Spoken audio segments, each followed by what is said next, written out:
All praises to Ahaya, Azura Ahaya, Bashem Yeshaya, Wamp. This is Shabar Israel, and today I would like to speak on the topic of the sons of Ishmael. You have people like GOCC Jordan will tell you that you will need to go to Petra, Jordan, or that some of the people over there that settled there, the nomads, if you will, are the 12 tribes of Israel or descendants of Israel. But let's see what the Bible states. I uploaded a video a couple of days ago concerning Jacob, the supplanter, according to the book of Genesis and Isaiah 60. And let's get a little bit more clarity on the sons of Ishmael in these last days, because Ishmael had sons. So we're going to be reading from the book of Genesis and the book of Isaiah, and it reads, "And these are the names of the sons of Ishmael, by their names according to their generations.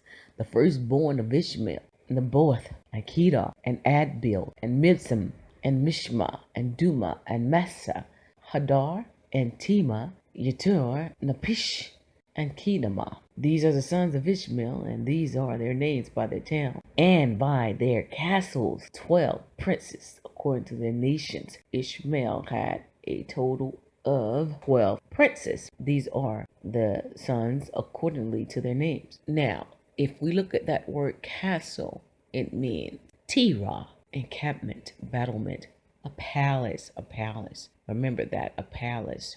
Let's focus on Nebaioth and Kedar. Kedar means dark, son of Ishmael, and Nebaioth means a son of Ishmael people descended from what you would call the Nabateans, with their capital as Petra.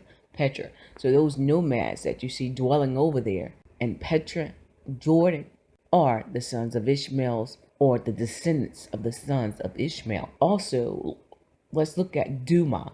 Duma was one of the sons, and it means silence, the son of Ishmael, most probably the founder of the Ishmael tribe in Arabia. So we have Duma, who is dwelling in Arabia. We know that.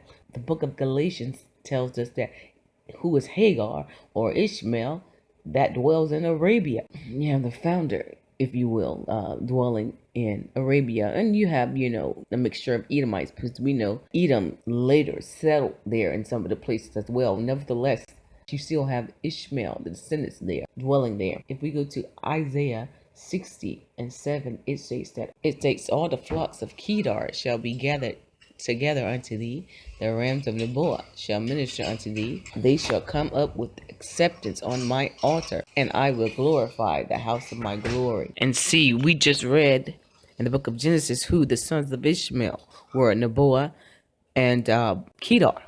These are the sons of the Ishmael that the Most High is going to spare in these last days. And we know, according to the Bible, that Hagar, or Agar, according to the book of Galatians, that she dwells in bondage in Arabia with her children.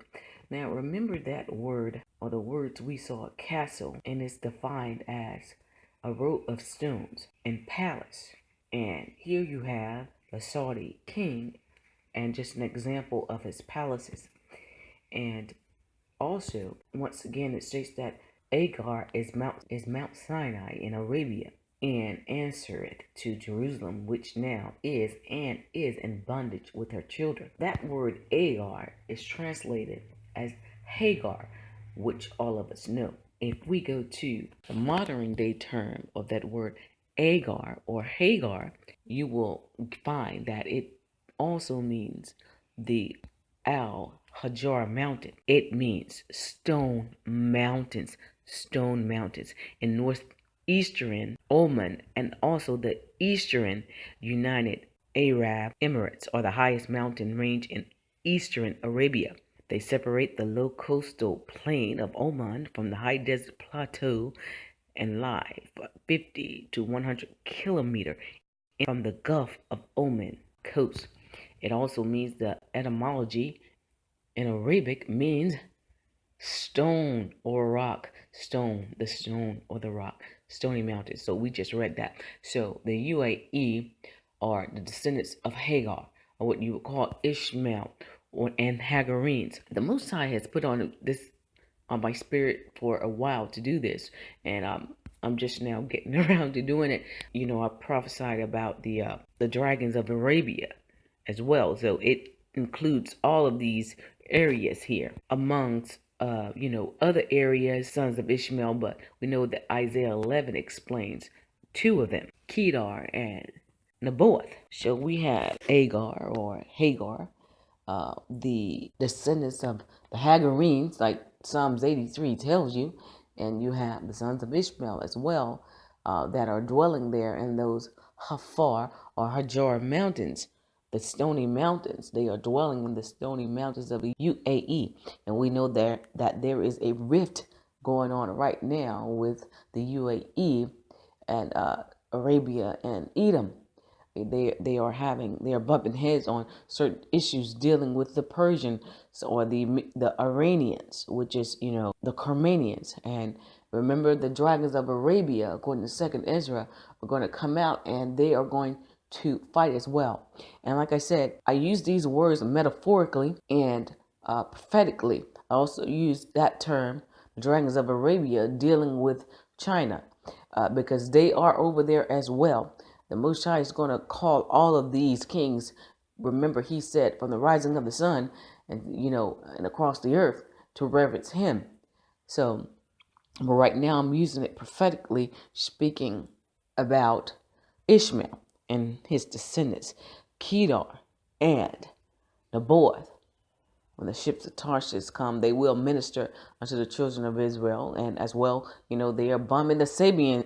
They are bombing the Sabians over there as well, which is in Yemen. There's no doubt about it. I was watching something on the news yesterday and on Press TV, and I took a screenshot of this footage here. And it, as you can see here on the screen, it says Al Sabian television. So without a shadow of a doubt, the Most High is speaking prophetically through these nations, especially the sons of Japhet and the remnants of Ishmael, if you will, to do his will. We cannot forget Edom and Amalek. We cannot forget Edom and Amalek and the Hagarenes. They all are confederate together. So what we have is, once again, we have Ishmael, the sons of Kedar and Naboth, that will pay their due respects to the children of Israel. We also have the house of Saud, which is Duma, that is the head of the founder of the one they would call, or the place that you would call Arabia today, which translated altogether, castles or the palaces, the stony rocks, are where the descendants of Ishmael are dwelling. So, those who have an ear, let them hear what the Spirit is saying. Chicago will be the first to fall, and Jamestown, Virginia, the last standing. Thus saith the handmaid of the Most High. Watch ye therefore and pray always, that ye may be accounted worthy to escape all these things that shall come to pass, and to stand before the Son of Man. And for those who refuse to take part in the tree of life, and to drink from the fountains of living water, let them be unjust steel. And the bride say, Come, Yeshua, come, thy kingdom come. Amen.